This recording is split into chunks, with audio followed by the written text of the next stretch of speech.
কাপড় পরাবে। আইএমএ জাহেলিয়াতের যুগে মেয়ে সন্তান জীবিত কবর দেওয়া হইতো। সেই সময়ে নবী রাসূল দুনিয়াতে ছিল না।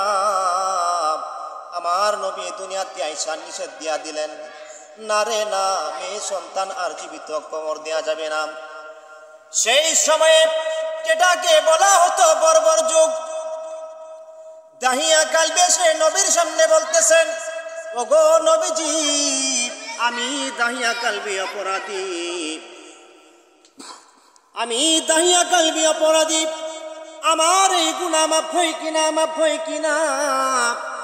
ওগো নবীজি, আমি 70 থেকে 72টা মেয়ে সন্তান জীবিত কবর দিয়েছি। ওগো আল্লাহর নবী, আমার এই গুনাহ মাফ হয় কিনা, মাফ হয় কিনা। নবীজি বলতেছেন, রে দাহিয়া কালবি, জীবিত মানুষ আবার কেমনে কবর দেয়া হয়? জীবিত মানুষ আবার কেমনে কবর দিলাম? দাহিয়া কালবি বলতেছেন, ওগো রাসূলুল্লাহ, ইয়া হাবিবাল্লাহ, আমি আমার সর্বশেষ মেয়েটা জামিলাকে জীবিত কবর দিয়েছি গো নবী। ওগো নবীজি, আমার বিবি গর্ভবতী অবস্থায় আমি বাহিরে ব্যবসার জন্য চলে গেলাম। আমার বিবিকে বললাম, হ্যাঁ রে বিবি, যদি ছেলে সন্তান হয় সোনার প্যাকেট করে রেখে দিবি, আর যদি মেয়ে সন্তান হয় ছুরি দিয়া জবাই করবি, নাই তো গলা কেটে হত্যা করবি। এই কথা বলি আমি ব্যবসার উদ্দেশ্যে চলে গেলাম। ভাগ্যের নির্মম পরিহাস বুঝা বড় দায়। আমি বাড়িতে এসে দেখি আমার মেয়ে জামিলা, আমার মেয়ে সন্তান হয়েছে।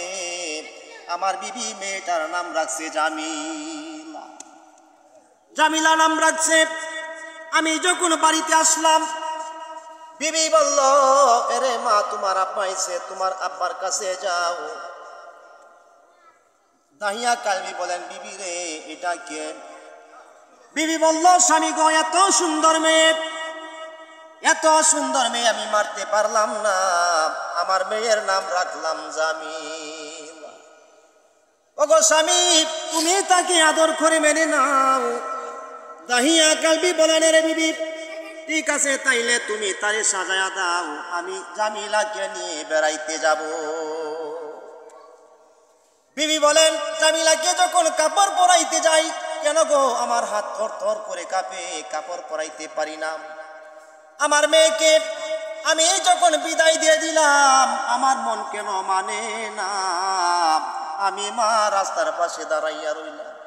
আমি মা বলতেছি, আরে জামিলা, যতক্ষণ পর্যন্ত তুমি না আসবে, আমি মার কলিজা ঠান্ডা হইবে না।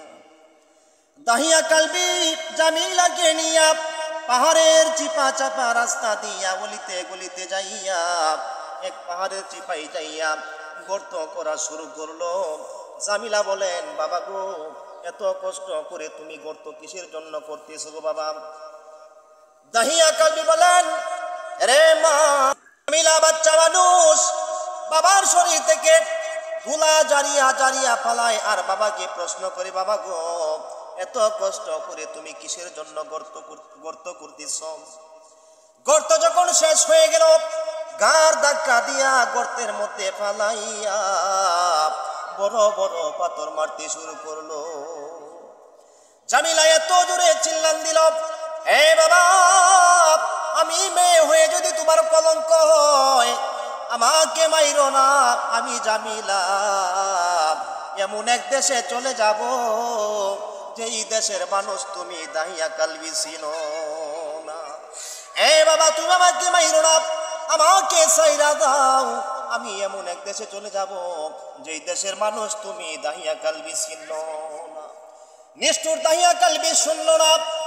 শেষ নিঃশ্বাস ত্যাগ করে যখন মেয়েটা বিদায় হয়ে যাবে, দাহিয়া কালবি বলেন, ওগো আল্লাহর নবী, আমি যত দূর যাই আমার কানের মধ্যে একটা আওয়াজ আসে, বাবা গো, ও বাবা, আমারে মাইরো না। ইয়া রাসূলুল্লাহ, এই ডাক কিন্তু আমি ভুলতে পারি না, এই জন্য আমি আপনার কাছে চলে আসলাম। আল্লাহর নবী গো, আমার এই গুনাহ মাফ হয় কিনা, মাফ হয় কিনা। নবীজি বললেন, এর দাহিয়া কালবি, তুমি চিন্তা করো না, আল্লাহ রাব্বুল আলামিন দয়ার সাগর, পাহাড় পরিমাণ গুনাহ নিয়ে আসলেও আল্লাহ রাব্বুল আলামিন মাফ করে দিবে। তুমি আমার হাতের সঙ্গে হাতটা লাগাইয়া দাও, আমি তোমার জন্য সুপারিশ করব।